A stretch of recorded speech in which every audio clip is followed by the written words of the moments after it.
My name is Liza, and today I'd like to share with you my 5 projects that make up this very cute Easter display. The first project that we're working on is this monogrammed bunny butt Easter basket. I'm using a wood filler, truffle paint, ballet slipper, moss, and pumpkin chalk paints for all my projects. You'll need one of the baskets with your monogram, 2 sheets of 8.5 by 11-inch paper of whatever color you want to make your basket. Of course, a bunny butt that I'm going to remove the stick from, the dowel. You'll need a couple of the carrots, a few Jenga blocks. You'll also need some twine. I'm going to end up using this twine that I bought at Walmart during the great DollarTree twine shortage, but the other one will work as well. The first thing I did was I separated my wood pieces using a heat gun and a spatula tool. Then I cut some of my cardstock, the 8.5-inch length, and I cut 1/2-inch strips until I used up the whole 11 inches. And I'm going to need a few more extra strips. Then I took some brown ink and a sponge, and I just sponged the edges because I wanted it to look like a dimensional distressed basket. And then it was time to start weaving my paper. That's why I did my sponging before I did this, because it would be much easier. And just make sure that you make it wide enough and long enough to cover the top portion of your basket. And then I was just gluing it on each end, and I was just weaving it through until I made it long enough that my basket would fit on top.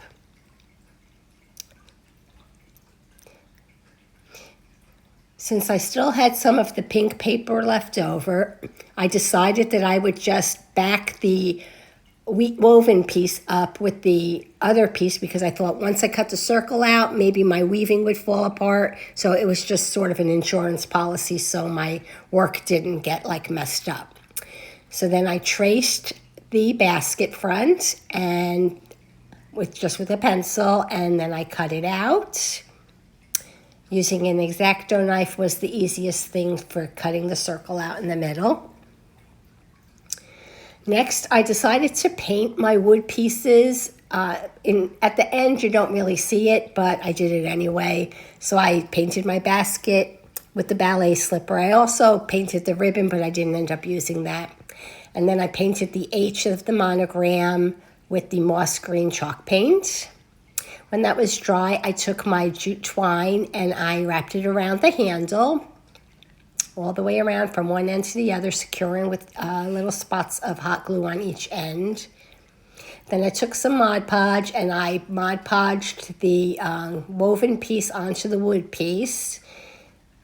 And I also put some Mod Podge on top, so you can see it looks a little bit on the shiny side. And then I decided to put some twine on the inner circle. And I also put it on the inside of on the H portion, and they also all along all the edges of the top of the basket and the back of the basket, just to make it all coordinate. Then I filled the holes in my carrots with some wood filler. Once that was dry, I painted them with the pumpkin chalk paint. And then the tops, of course, they're green, so I used the moss chalk paint to paint those. Once all that paint was dry, I took some truffle paint and a bristle paintbrush, and I dry brushed so that the carrots, had some horizontal stripes and then some vertical stripes for the moss, for the carrot tops, and I added some jute string bows to each carrot. Then it was time to glue my carrots on. So the first 3 I just glued flat against the back of the basket, and I also glued some wooden Jenga pieces so that I could have space between the top of the basket and the back. You'll see I use some pop tape. That's because I want to have a little bit of dimension between my carrots.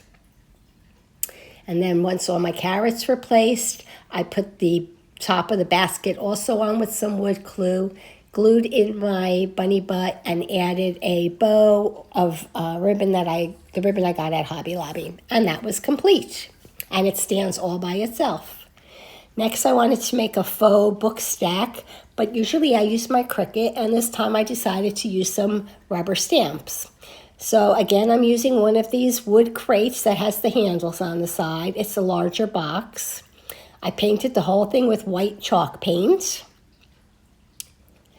And then to cover the edges, the sides, because they have handles, I just took some white paper, glued it on, and then painted over that. And then I made some stripes, lines to make it look like they were books. And I got these stamps a long time ago at Michael's, alphabet stamps, and some black ink. And then starting from the last letter on the right, I spelled out my words. I wrote my words down on a piece of paper so I wouldn't mess the spelling up. And then I happened to have this bunny that I used for a different project, but I had this little carrot that I didn't use. So I'm going to use the carrot on my books because I don't like to waste. I love to repurpose my stuff. I also had a bunny stamp with the footsteps, so I put that on there, and then I drew a sad little bunny face in the O. And then I took some of this Dollar Tree carrot ribbon, and I just wrapped it along the top and the sides. And then I made a bow with the same ribbon, and I added that to the top. And my faux book stack is complete. Now I also wanted to do a smaller one because I saw they have the new crates. So this is the smaller faux book stack. But this one is really nice because the sides are solid, but of course there's slats. But don't worry, I have a way around that so it still will look like a book. I also used a couple of these little tiny carrots. So the first thing I did was I decided how I wanted to paint my box. So I decided the bottom is not going to be the top, and that's going to be the moss green. The next two rows were going to be the orange, and then I again painted my little carrots the same exact way I painted the previous carrots for the other project.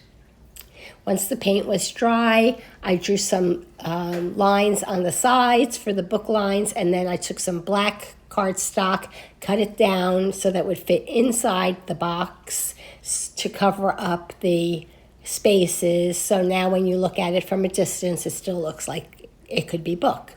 And then I used my Cricut to write the Bunny Treats Volume 1, and there's Quarantino, checking my work. And I glued two of the little carrots on, and I didn't put a ribbon because I'm going to put this bunny on top of the books. So this is just basically a little Dollar Tree doll and a stuffed rabbit that I cut the face off, emptied it of all its stuffing, shoved the baby into it, and then called it a day.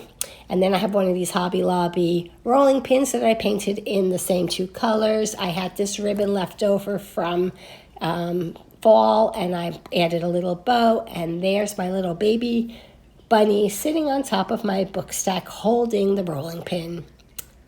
Now the next one, I've made this in the past, but I thought it would be nice to be in this grouping. So basically what you're going to need again is 3 of these carrots. I painted them in the same manner that I did the first set with the pumpkin chalk paint, the moss chalk paint. Once it was dry, with truffle chalk paint, I dry brushed the lines across and the lines vertically for the carrot tops. I used 2 of the Jenga blocks also with the moss green chalk paint. And then I strategically wood glued my base carrot in and then stacked the other 2 carrots so that it would not topple over. And that was done. And this is how my completed projects look. And because it's sort of a kitchen theme, I thought I would put it in my kitchen. However, I'm giving this as a gift to my son and daughter-in-law because they have a new home and I'm helping them decorate. Quarantino and I hope you enjoyed all of our projects. If you did, please give our video a thumbs up. Leave us some comments. We'd love to interact with you. And if you aren't already subscribing, please consider doing so. Quarantino and I will be back again soon with another project. Thanks for watching. Take care.